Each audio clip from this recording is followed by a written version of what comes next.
হরে কৃষ্ণা, রাধে রাধে। আজকে প্রথমেই দর্শন শুরু করছি মাতা লক্ষ্মী দেবীকে দিয়ে। দেখুন এই ড্রেসটি পরে মাকে কত সুন্দর লাগছে, কতই না অপূর্ব লাগছে, মায়ের দিক থেকে চোখ সরানোই যাচ্ছে না। আর পাশে নারায়ণ আছে। ভগবানকে দর্শন করাতে করাতে আজকে কয়েকটি মূল্যবান কথা আপনাদের সঙ্গে আমি শেয়ার করব। আজকে থেকে শুরু হচ্ছে পয়লা বৈশাখ। এই পয়লা বৈশাখ থেকে গোটা বৈশাখ মাসটা আমাদের কি কি করণীয় সেটি অল্প করে আপনাদের বলার চেষ্টা করব।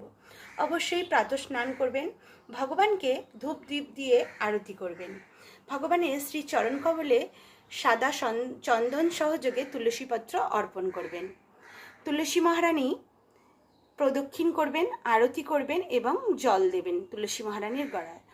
এই মাসটা, গোটা মাসটাতেই কিন্তু তুলসী মহারানীতে বসুধারা বাঁধতে হয়। একটি ঘটি ছিদ্র করে তার মধ্যে জল দিয়ে সেটি গাছের ওপরে লাগিয়ে দিতে হয়, সেটিকে বসুধারা বলা হয়।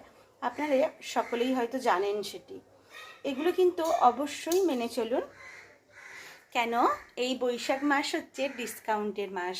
ভগবান আমাদেরকে চৈত্র সেলের মতো সেল দিয়েছেন যে আমরা এই কাজগুলো যদি করে মেনে চলতে পারি তাহলে কিন্তু অবশ্যই আমরা সমস্ত পাপ থেকে মুক্ত হয়ে ভগবানের চরণ কমল প্রাপ্ত হতে পারবো। হরি বল, রাধে রাধে।